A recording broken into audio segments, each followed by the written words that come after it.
Hello, everyone, and welcome to another edition of USEA's Global Briefing. My name is Melissa Brown, and I am a Senior Program Coordinator here at the United States Energy Association. We are joined today by Tajikistan's Minister of Energy, Water and Water Resources, Juma. How are you, Mr. Juma? Um, uh, yes, very good morning, Melissa.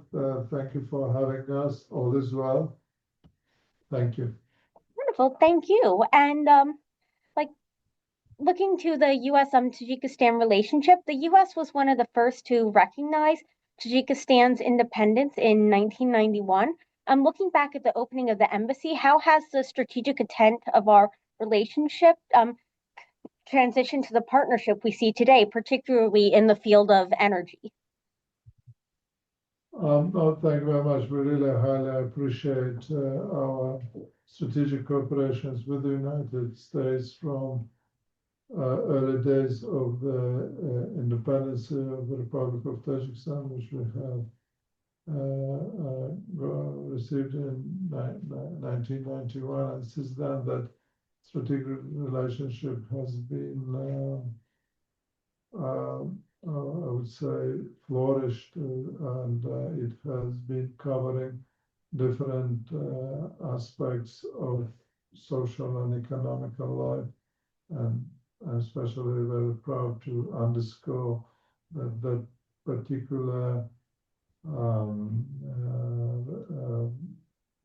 relationship, bilateral relationship, is especially notably have been seen and achieved in energy sectors, and we have been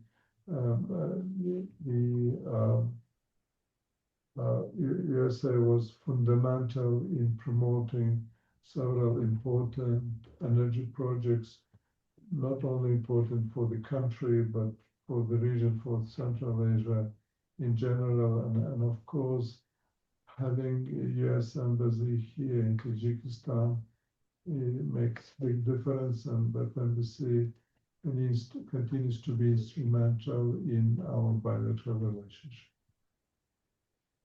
Oh, yes. And Tajikistan is a key player in the C5+1 diplomatic platform.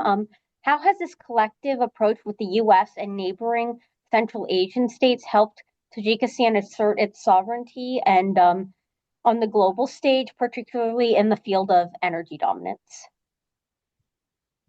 No, thank you. Indeed, that's the relationship of Tajikistan and the United States, not only limited to the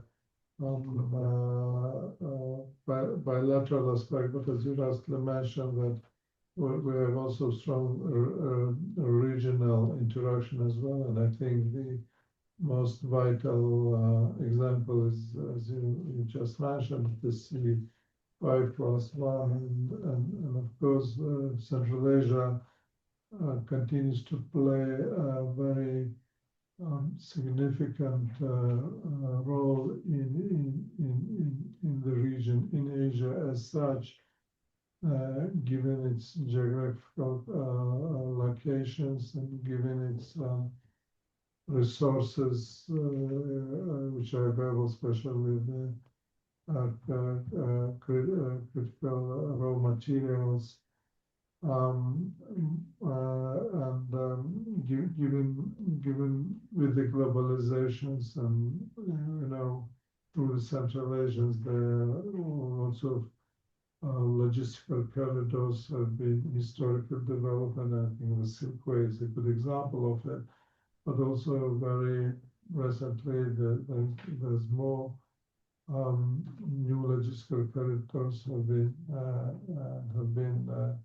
developed. And if we say about the regional cooperation in Central Asia, I would say it's one of the in terms of the regional cooperations, it's one of the highest of, let's say, interactive regional cooperation that we have been enjoying in Central Asia for the last decade. And United States continue to play that I would say facilitation role in terms of promoting the regional integration, but given the USA background, its resources, its history, I would say its strategic goals as well. They are bringing the added value to that regional cooperation integration in Central Asia, and that really helps and boosts that regional integration, whether it is in terms of sharing experiences or whether it is helping with specific infrastructure projects that are bringing together. And I think the good examples of that it is Casa 1000 project. It is a $1 billion project where it actually connects the Central Asia with South Asia, and where the green energy from Central Asia going to be exported to the South Asia.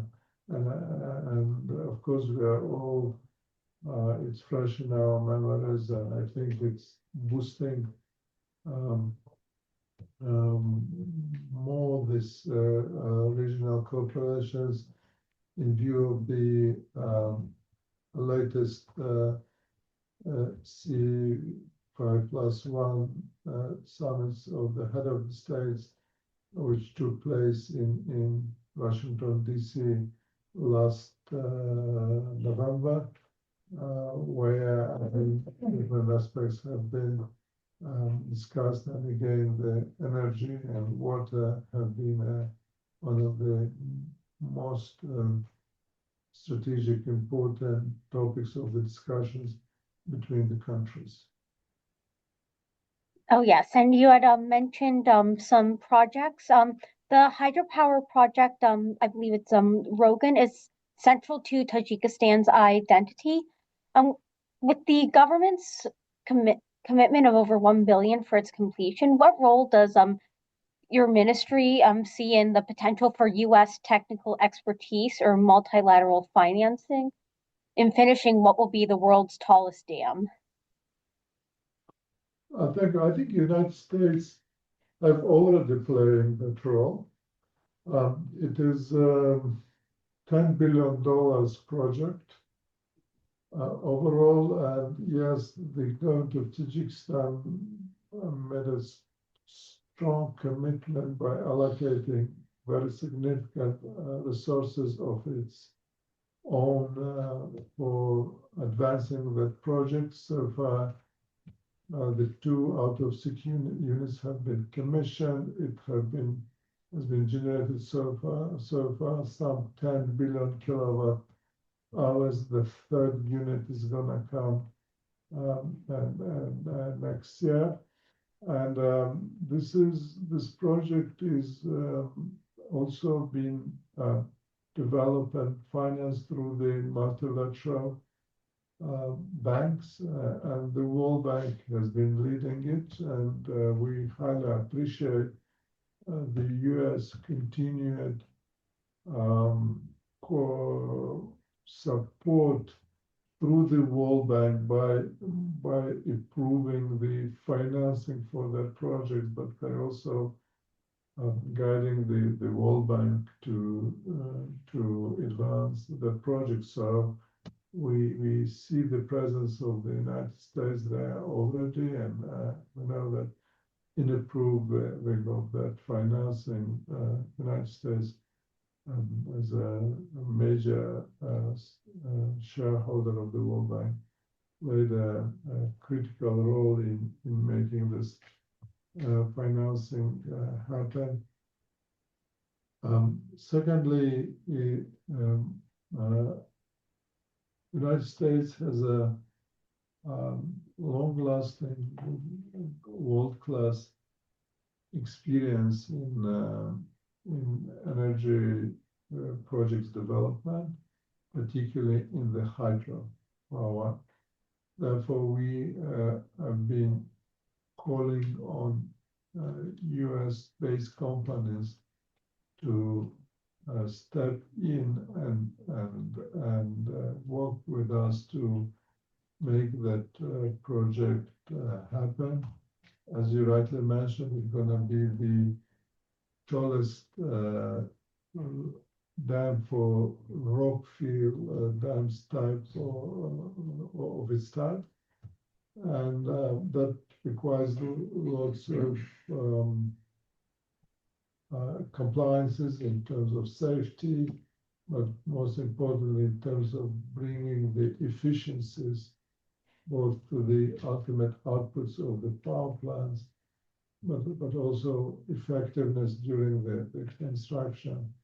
So we have the US-based experts involved on consultancy basis, but we certainly welcome to bring more of the US partners into that project.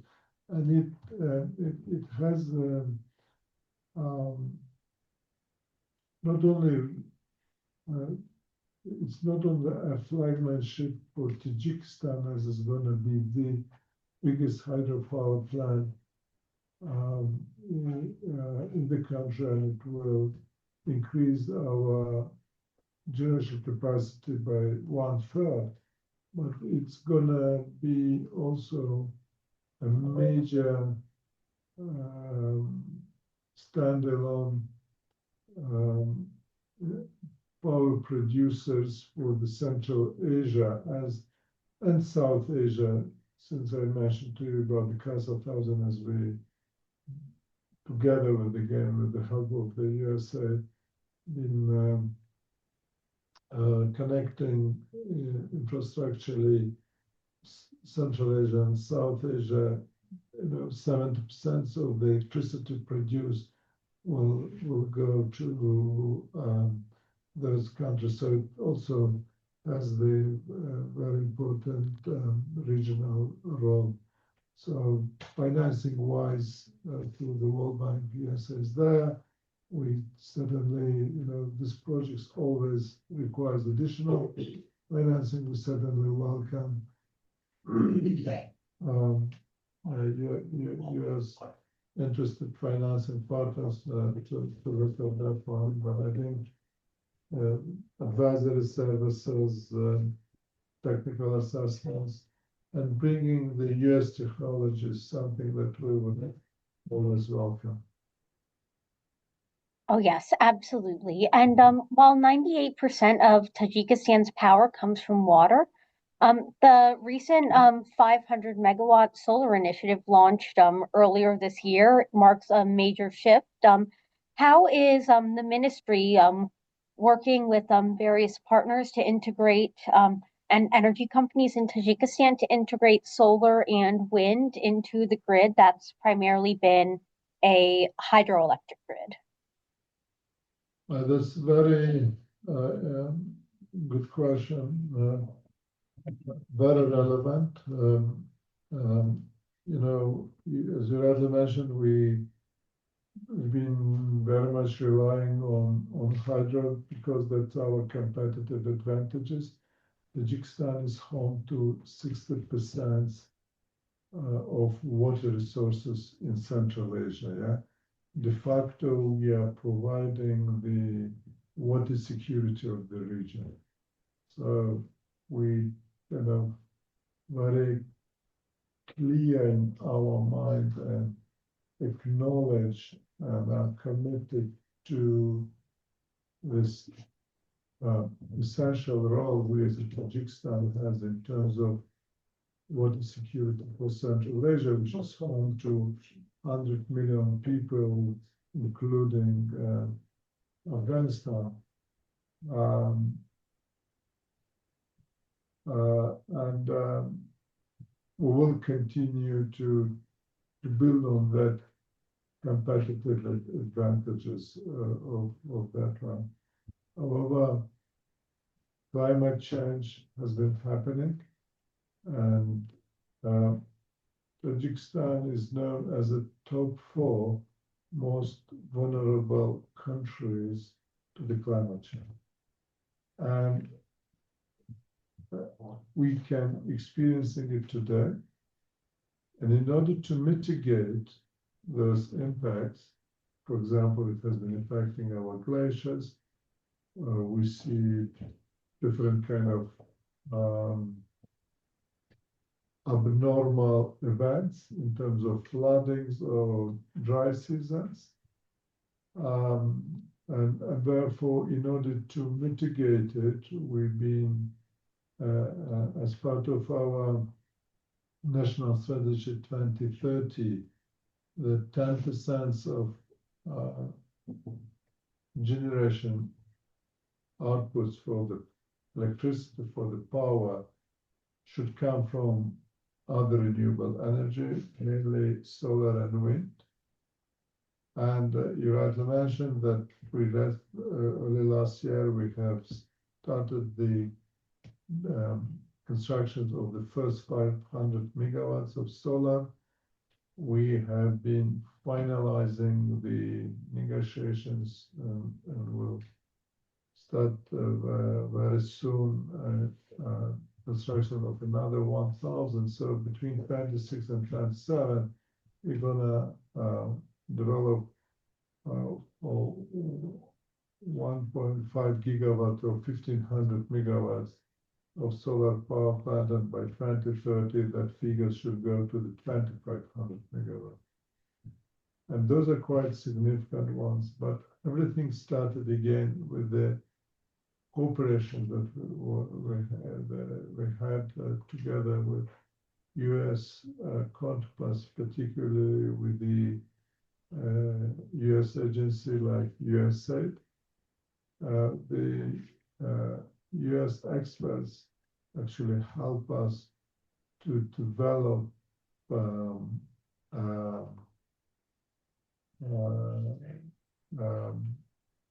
a study which identified the potentials on solar and wind energy in the northern part of the country. And it is there for significant projects that we have been developing. It is there because U.S. experts help us with making the case, with understanding our potentials, with understanding the benefits, with coming up with the plans. And that study actually helped us a lot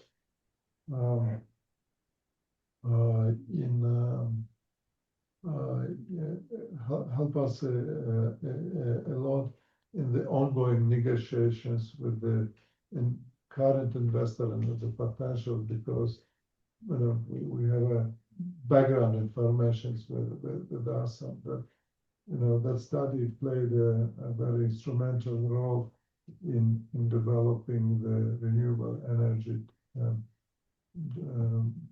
here in the country. But it also not only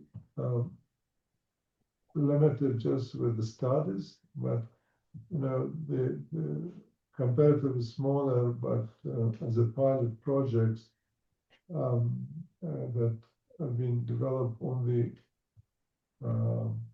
the highest altitude in the country, which is 3,600 meters above sea level. I'm not sure how much in miles, but that's quite significant.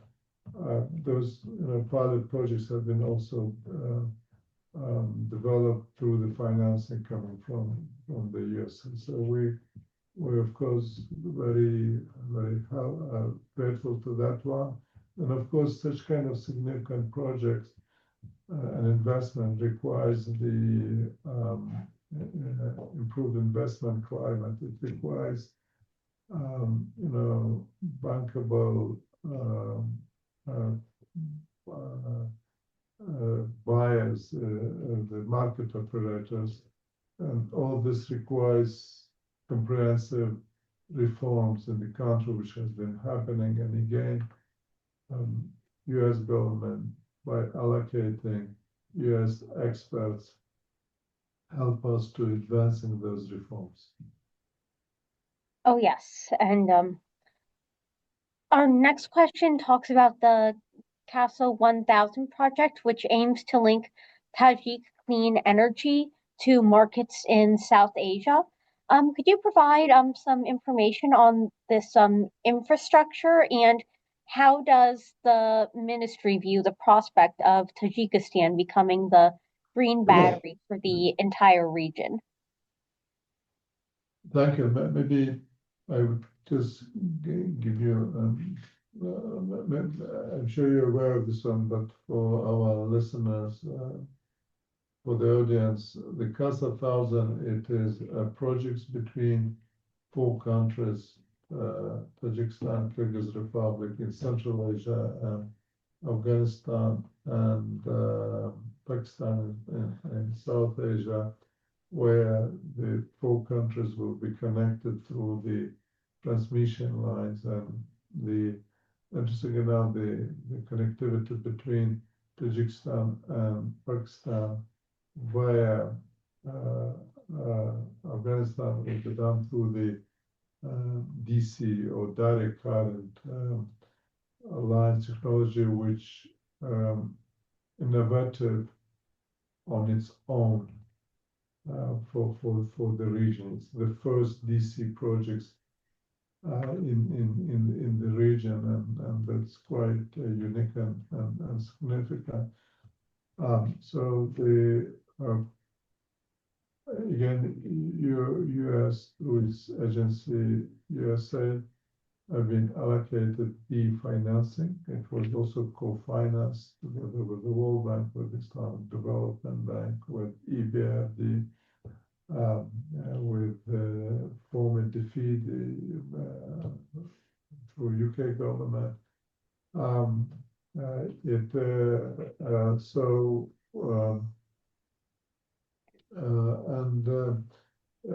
What U.S. government does, in particular to USAID, it was sponsoring and helping us with the setting up the secretary of the CASA 1000 project, which is still in place.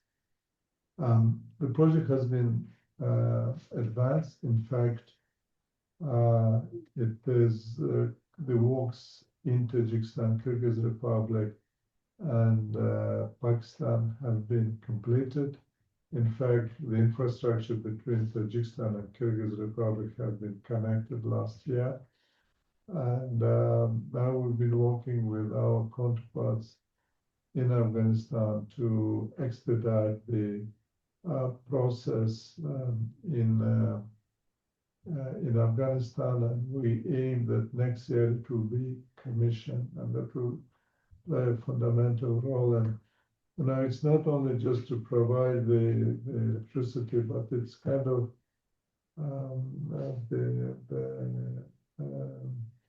it will be what is the right word for that? I think you mentioned about this, right? It's a green battery. Yeah? Oh yes, green battery. It will provide the electricity as and when required, not because the others, both Central Asian and South Asian countries are historically relying on the fuel fossil energy, but the power that will bring from Tajikistan, Kyrgyzstan is very much coming from hydro, and the nature of the hydro energy, that it's quite flexible in terms of providing the energy to balance. So they're gonna play quite significant role. It is $1 billion project, as I mentioned.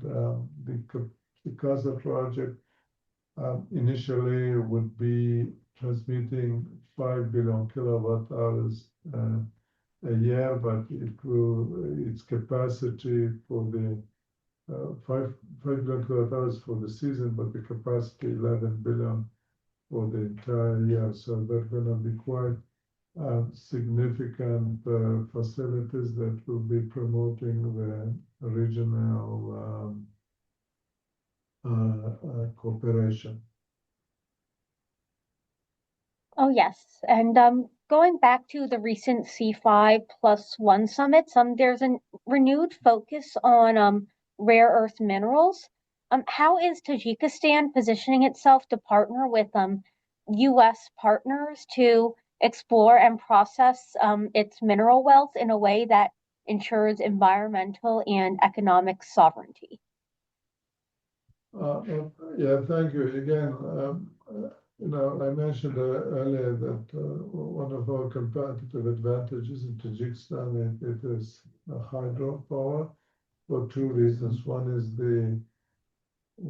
we represent 60% of the water resources in Central Asia, but we're also very mountain areas. 93% of our territory is a mountain. Yeah. So the second advantage of Tajikistan is that almost all the known elements are available in Tajikistan, including the rare earth minerals. Part of the C++1 summit,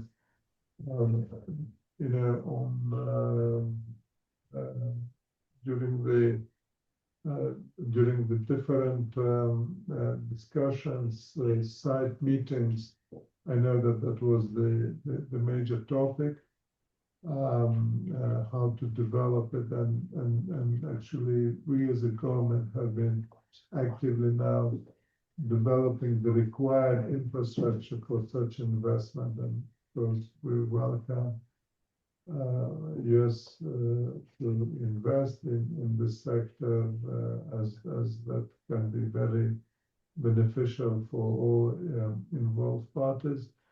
And this certainly requires the investment, the expertise in mining, but I think there's two very important elements which are required. Number one, it is accessibility, it's a road. And the government of Tajikistan has been very actively investing into this one. And that's number one. And just give you the sense, Tajikistan was my top four in Asia in terms of quality of the road. So and more projects have been happening, especially in the areas where where the rare earth minerals are available. And second one is power. Everything needs electricity, and again, this plan that we have for the development of the power sector as part of our national strategy development plan 2030. The demand side includes significant part of the mining. And what also our legislation allows is the so-called captive power. So, those mining areas are next to the very significant hydro potential sites. Yeah? So we certainly will ensure that the required infrastructure, including the power, will be available. But we also welcome the investors to come in and, as part of the captive power model, invest both in mining, but also in development of the hydro for that matters on acceptable to all parties' terms.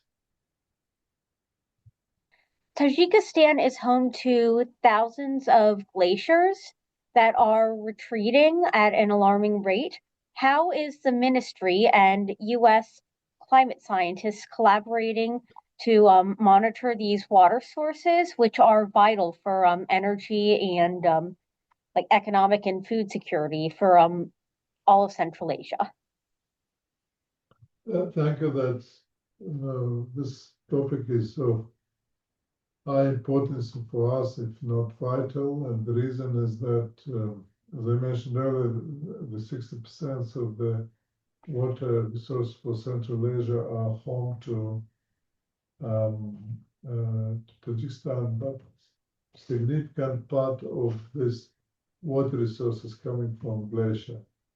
And in Tajikistan, we used to have some 14,000 different scales of glaciers, including the longest glacier in the world on the surface, yeah, not except Arctica and Antarctica, but talking about on the matrix on the surface, it's 76 kilometers high, but the last several decades we lost thousands of such glaciers. Yeah, so that topic is very important to us, and it is therefore last year we have hosted the first international conference on glacier conservation, and we think that was quite impactful. Some 3,000 participants from over 80 countries, hundreds international and non-governmental organizations have participated. And it has been, it came from the initiatives of the coming from the United Nations, which have been also supported by U.S. government of applying the resolutions for on the glacier conservation, and it has the three components. And one of them is quite important, is to set up a center of excellence, if you will, or a think tank, where it would be generating data, available data on the glacier.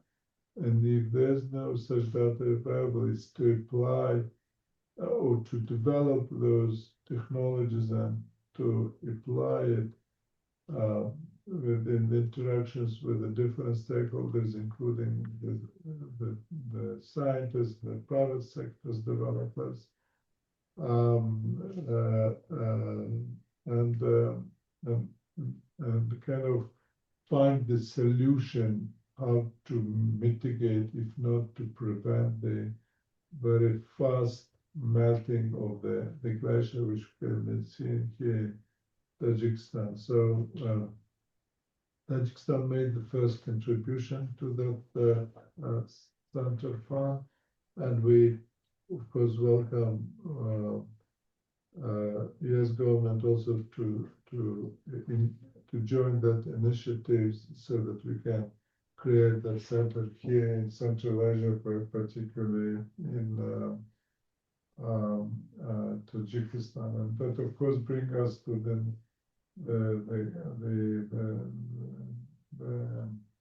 notion of the importance of the water, and we as Tajikistan continue to play the leading role in promoting the water agenda globally. We are initiator or part of almost all the global initiatives that coming on the water, and every single initiative that is coming, of course, we've been coordinating, interacting, collaborating with the U.S. government on let's say on the institutional political levels, but it's also fundamental that U.S. experts, U.S. scientists are part of that discussions and process. And I think we should. It's also another area that we can. Two countries can not only benefit from it, but also help the world with the significant challenges when it comes to the glacier conservation. Well, yes, and that brings us to our last question. As Tajikistan aims for a fully green economy, how is the ministry facilitating partnerships with U.S. companies to use new technologies to manage potential energy shortages?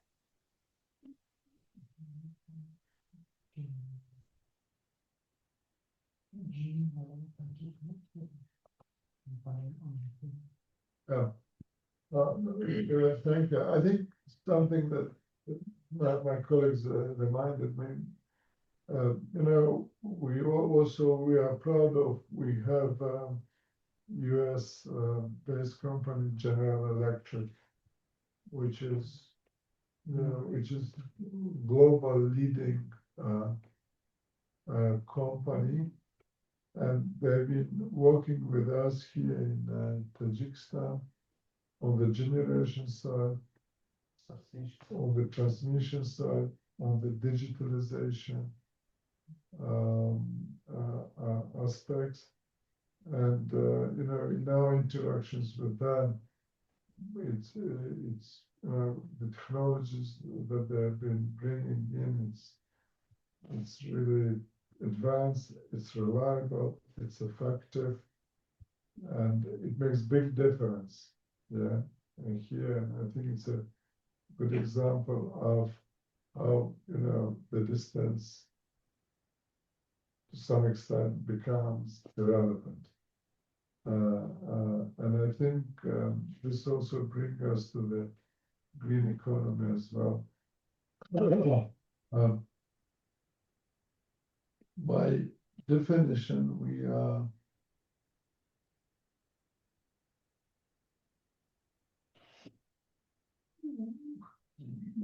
we can be seen as a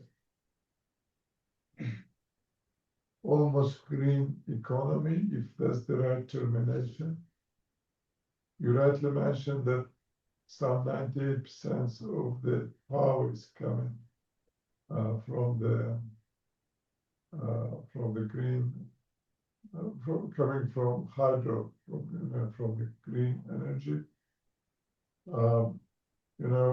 In terms of economy, of course, everything when it comes to the power that's supported by the green energy. But we would like to go even further. Together with the World Bank, there was this desk of study on development of green hydrogen, and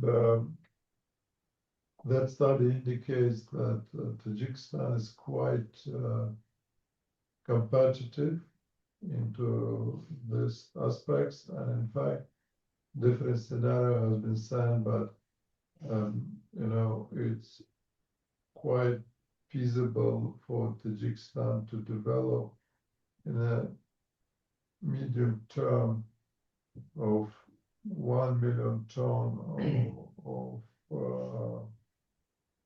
the final products, which also requires the development of 1.7 gigawatts. Yeah, so the transferring to the green economy associates with the significant investment as well. And I think here again to bring the technologies of U.S. based companies is quite welcome. And so I think I shortly discussed about the energy, but let me also discuss another aspect of the economy, which is actually very much is everything today driven with the technology, with the database, with AI, and all this certainly also requires significant expertise and investments. And I think simple example is data centers. For us, as part of our strategy, in order to achieve the ambitious but doable goals of the government for the country in terms of the economic development, the data center of 1 gigawatt capacity is required. And it is, again, the data centers requires several things, reliable power, and we have the potential of 527 billion kilowatt hours of electricity. It does require the